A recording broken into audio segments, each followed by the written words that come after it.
नेहरू जी का हुआ था राजतिलक, तो क्या सुभाष चंद्र बोस को मिला था अज्ञातवास? आजादी के बाद 20 साल तक नेताजी के परिजनों की क्यों हुई थी जासूसी?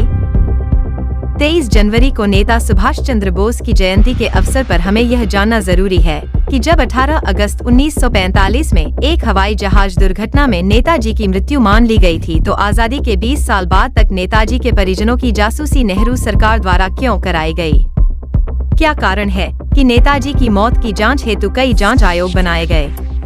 क्या कारण है कि सभी जांच आयोगों की राय अलग अलग रही? आखिर गुमनामी बाबा कौन थे? यदि वे सुभाष चंद्र बोस थे तो उन्हें छिपकर क्यों रहना पड़ा था?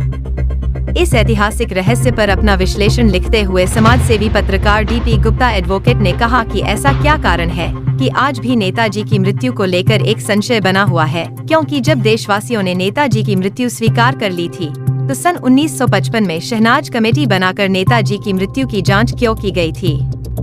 इसके अलावा भी अनेक जांच आयोग बनाए गए, परंतु सभी जांच आयोगों की अलग अलग राय लिखी गई। कुछ लोगों का कहना है कि जांच आयोग को जांच की पर्याप्त आजादी भी नहीं दी गई थी और उनके मौत से जुड़े कई दस्तावेज सार्वजनिक भी नहीं किए गए। उधर एक तथ्य और भी चर्चित है कि जुलाई 1945 से अक्टूबर 1945 के बीच ताइवान में कोई विमान हादसा भी नहीं हुआ था।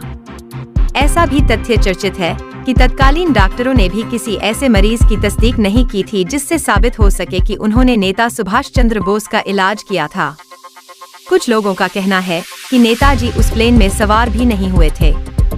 कुछ लोगों का मानना था कि नेताजी लंबे समय तक रूस में रहे।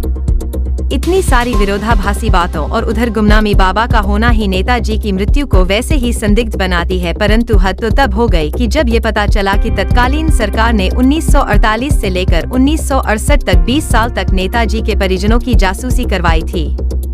आखिर आजाद देश में एक क्रांतिकारी के परिजनों की जासूसी क्यों करवाई गई थी? सरकार के पास ऐसे कौन से कारण थे जिसकी वजह से नेताजी के परिजनों की 20 साल तक जासूसी हुई थी? सुल्तानपुर की प्रतिष्ठित संस्था भारत भारती ने भी विश्व स्तर पर मृत्यु घोषणा से वंचित नेता सुभाष चंद्र बोस को 23 जनवरी 2011 को उनके 113वीं जन्मतिथि पर उनके चिरंजीवी होने की घोषणा की थी। आज भी भारत सरकार को चाहिए कि नेताजी से संबंधित सभी गोपनीय फाइलों को सार्वजनिक करे ताकि भारतवासी ये जान सकें कि वास्तव में नेता सुभाष चंद्र बोस की मृत्यु कहां और कैसे हुई थी।